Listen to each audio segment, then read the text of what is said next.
प्यारे बच्चों, आज हम राम लक्ष्मण परशुराम संवाद नंबर 3 कर रहे हैं, जिसकी रचयिता है तुलसीदास।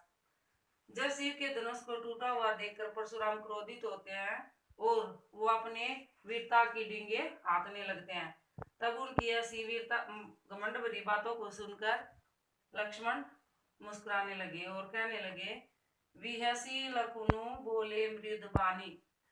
उस परशुराम की जब वीरता भरी डींगे सुनकर लक्ष्मण भी हंसने लगे और मृदु मतलब मीठी आवाज में, मीठी वाणी में, वाणी मतलब वाणी में बोले, अहो मुनीसु महाबट मानी। अरे मुनि अपने आप को महान योद्धा मानता है, महाबट मतलब महान योद्धा मानता है। पुनी पुनी मोहे दिखाओ कुठारू। ये मुझे बार बार अपनी कुठारू मतलब कुल्हाड़ी दिखा रहे हैं। चहत उड़ावन फूकी पहाड़ू। ये चाहते हैं, उड़ावन मतलब उड़ाना, फूकी मतलब फूक से, पहाड़ू मतलब पहाड़। क्या कहा लक्ष्मण ने? लक्ष्मण कहते हैं, अरे यह मुनि पुनी पुनी मोही दिखाओ कुठारू बार बार मुझे अपनी कुल्हाड़ी दिखाते हैं। चहत उड़ावन फूकी पहाड़ू, और अपनी फूक से ये पहाड़ को उड़ा देना चाहते हैं।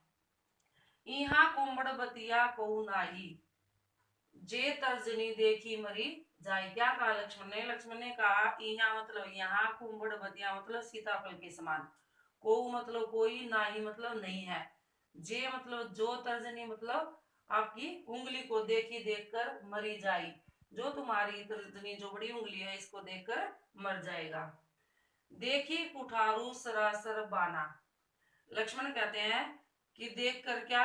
आपकी कुल्हाड़ी और धनुष और तीर बाण को देखकर, तुम्हारे तीर को और बाण को देखकर मैं कछु कहा सहित अभिमाना। लक्ष्मण कहते हैं, मैंने जो कुछ भी कहा है सहित मतलब के साथ, किसके साथ? अभिमान के साथ कहा है। लक्ष्मण कहते हैं कि मैंने आपकी कुल्हाड़ी को, अपने आपके तीर और बाण को देखकर, कमान को देखकर, और जो कुछ भी कहा है वो घमंड के साथ कहा है। भृंग सूत, एक तो भृंग कुल का बेटा, समूजी मतलब समझकर, एक तो उन्होंने कहा कि भृंग कुल का पुत्र समझकर, जनेऊ बिलोकी, और आपने जो ये जो पवित्र धारण किया है इसको बिलोकी मतलब देखकर, जो कछु कहूं सहो रिस रोकी। मैंने जो कुछ भी कहा है वो अपने गुस्से को रोककर कहा है। लक्ष्मण कहते हैं कि एक तो ये जानकर कि परशुराम भृंग कुल से संबंधित थे, और दूसरा आपने जो अपने गले में ये जो पवित्र जो जनेऊ कहते हैं वो उसको देखकर, जो भी कुछ कहा है अपने गुस्से को रोककर कहा है। सुर मतलब देवता, महीसुर मतलब ब्राह्मण, हरिजन मतलब भगवान का भगत, अरु मतलब और, गाय मतलब गाय, हमरे कुल इन पर न सुराई। अब लक्ष्मण कहते हैं कि एक तो देवताओं पे, एक ब्राह्मणों पे, और एक जो गरीब होते हैं भगवान के भगत होते हैं उन पे, अरु मतलब और, गाय मतलब गाय पे, इन सभी पे, हमरे मतलब हमारे, कुल मतलब परिवार, इन पर न सुराई, सुराई मतलब सूरवीरता, हमारे कुल के जो लोग होते हैं वो इन लोगों के ऊपर अपनी सूरवीरता नहीं दिखाते।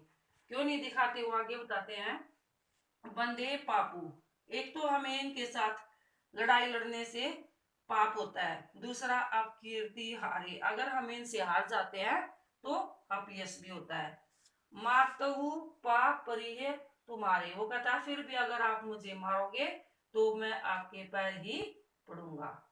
लक्ष्मण कहते हैं, अगर इन लोगों के साथ हम लड़ाई लड़ते हैं, अपनी सूरवीरता इन लोगों पे दिखाते हैं, किस किस के ऊपर? देवताओं पे, ब्राह्मणों पे, भगवान के भक्तों पे और गाय पे, तो हमारे कुल के जो परिवार के लोग हैं इनके ऊपर अपनी सूरवीरता नहीं दिखाते, अगर हम इनके साथ ऐसा करेंगे तो एक तो हमें पाप लगेगा और दूसरा हमें अपकीर्ति मतलब अपयश होगा। मार तो हूँ पाप रही तुम्हारे, तुम अगर फिर भी मुझे मारोगे तो मैं आपके पैर ही पड़ूंगा। कोटि पुलिस समवचनो तुम्हारा, व्यर्थ व्यर्थ धनु बाण कुठारा। क्या कहते हैं? लक्ष्मण कहते हैं कि कोटि मतलब करोड़ों, पुलिस मतलब वज्रों के समान, सम मतलब समान, वचनों मतलब वचन तुम्हारे, तुम्हारे जो वचन है वो करोड़ों वज्रों के समान है।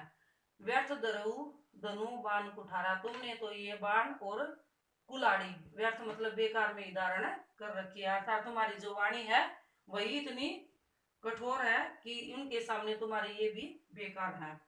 जो विलोकी अनुचित कहेऊ चमू महामुनि धीर, अंत में लक्ष्मण कहते हैं जो भी लोकी, मैंने जो कुछ भी देखा है, देखकर अनुचित कहूँ, अगर कुछ अनुचित का है, समूह मतलब क्षमा कर देना, किसको कहा, महामुनि धीर, हे धैर्यवान मुनि आप मुझे माफ कर देना, क्षमा कर देना। सुनी सरोष सरोष भृंग वंश मणि, बोले गिरा गंभीर, सुनी सुनकर, सरोष मतलब गुस्से के साथ, भृंगु वंश मणि भृंग कुल की वंश की मणि के समान, कौन, ऋषि परशुराम, बोले गिरा गंभीर, अपनी गंभीर वाणी के साथ, कठोर वाणी के साथ बोले। Thank you.